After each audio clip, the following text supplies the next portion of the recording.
After a fight, Ashley Falcon picked up a jar of wine and drank it.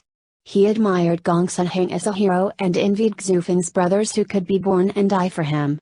The group drank together, and Xufeng and Ashley Falcon had completely let go of their knots and accepted each other after passing through this frame. At this time, the curfew in Luoyang City had passed, but the prince was lighting the lamp all night in Ziwei Palace. Shua discouraged the prince, but the prince was pampered and could not persuade him. Shua was helpless to such an arrogant prince. Lian was about to go to Fang City to see Chink, but the maid did not dare to let Lian go alone. She told Jiaodu that Lian was going to Fang, and Jiaodu accompanied Lian all the way. Lian made an appointment to meet with Chang Ji. She found an excuse to dismiss Jiaodu and meet with Chang Ji. Chink saw the changes of Lian now, and she was happy for Lian from the bottom of her heart. Lian has understood what she wants to do along the way. She wants to be a real princess of Tang Dynasty and solve the suffering of people's livelihood. Ji unconditionally supports Lian, and also tells Lian where he lives. After talking, Lian thought of Jiaodu. She was worried that Jiao would not be able to find her, so after hugging Chang Ji, she said goodbye to Chang Ji. Jiao had finished buying Lian's favorite pastries, but he couldn't see Lian. He panicked and looked around for Lian. Looking back, Lian was standing on the street waiting for him with a sugar man. Lian knew Jiaodu was worried. She apologized to Jiaodu and wanted to give the sugar man to Lian.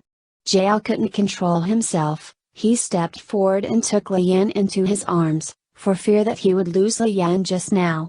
After releasing Lian, Jiaodu's face was quite uncomfortable. He stepped forward and took Lian's sugar man, and took Lian back to the government office.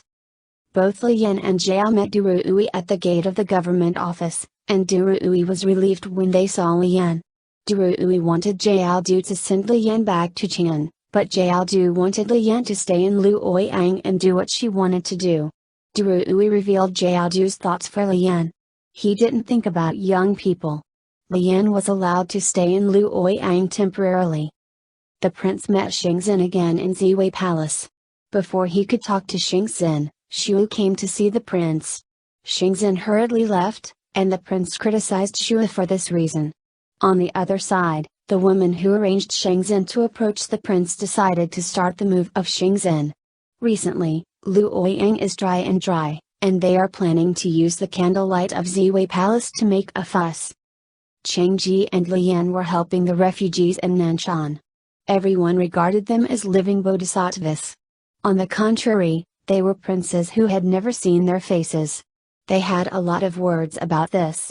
After that, the two met Guan Niang, who was preparing enough water, and it was spreading that Luoyang would be a big fire within 3 days, and everyone was on guard. Just then, Shu came to look for Lian.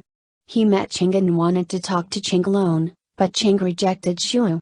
The former Li Ching was dead, and her name is now Ali. The prince was having fun in the Ziwei Palace. He found Xingzhen, not only left Xingzhen, but also several boys around Xingzhen. The prince had been with the pedestrian all day long, and Shui reported the matter to Duruui. Duruui came to see the prince and let the prince do it for himself. Although the prince was afraid of Duruui, he still left Xingzhen to approach him with purpose. Ashley Falcon looked for the long song everywhere. He saw the back of the long song in Lian, but the long song went out with her, and the woman called the long song as Ali, and Ashley Falcon did not think much. After returning to the inn with nothing, Ashley Falcon learned that Lian Temple was a place to take in the refugees. He rushed to Lian Temple again, looking for a long song.